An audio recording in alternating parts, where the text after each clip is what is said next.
If you bought your first car or you already own a car, here are the 6 components of your brake system that you are going to change over time. These are the things that you should expect to change amongst the component of your brake system to avoid a sudden brake failure. The number one is the most common one, which is your brake pads.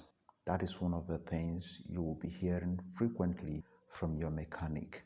The number two is your brake master cylinder. You see that little cup that you find somewhere around the driver's side inside the bonnet of your car where you pour your hydraulic fluid.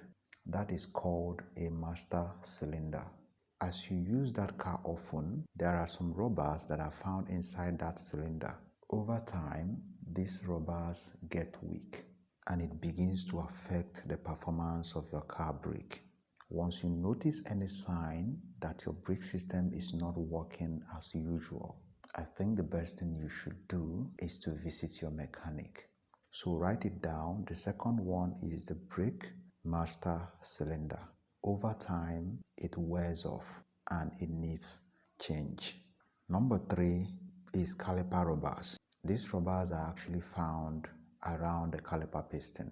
And what is the work of this piston?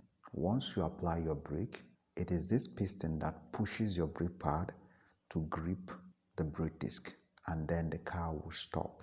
But one thing the rubber does is this: it doesn't allow brake fluid to leak from the caliper while the brake is working.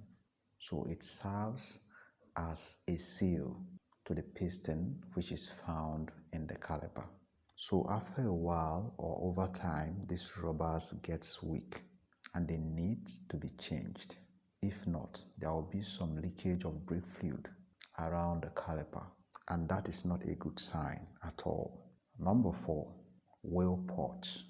Not all cars actually comes with a wheel port, but if you look at your back wheel, that's the back wheel of your car, if you don't see any brake pads there, it shows that your car has some wheel ports at the back wheels. But if you look at your back tire, or if you peep through your rim and you're able to find a brake pad, then your car doesn't use a wheel port. The wheel port actually works like the master cylinder. It has some tiny rubbers inside it. And over time, these rubbers also get weak. And once they are weak, leakage will begin to occur. And what is going to leak? Brake fluid. And like I said before, it is not a good sign. Number 5, brake linings. Just like the wheel port, not all cars uses brake lining. So if your car uses a wheel port, automatically there is a brake lining there. The two works hand in hand. The wheel port and the brake lining are housed in the same place, and that housing is called the wheel drum.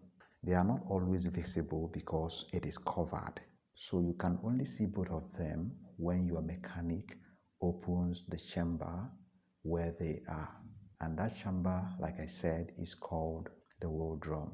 Then the last but not the least, and also the most costliest, the brake disc. Amongst all these things listed, brake disc is the most costliest amongst them all. The brake disc is that thing that you see round inside your tire. Once you lose your tire out, it is round and also a metal. That is where the brake pads grips once you apply your brake. Now here is additional tip. If you don't change your brake pads when you are supposed to, prepare, because you're going to spend a lot of money to change your brake disc. Why? Because that brake pad that has finished is going to work iron to iron with the brake disc, and it is going to damage it completely. So at the end of the day, instead of changing only your brake pads, you are going to be changing the brake pads and also the brake discs. So always pay attention and know when to change your brake pads to avoid unnecessary expenses. So I hope you wrote these things down. Keep your eyes on them and you'll be grateful you came across this information. Well, this is Hill Fox Auto Spare Parts.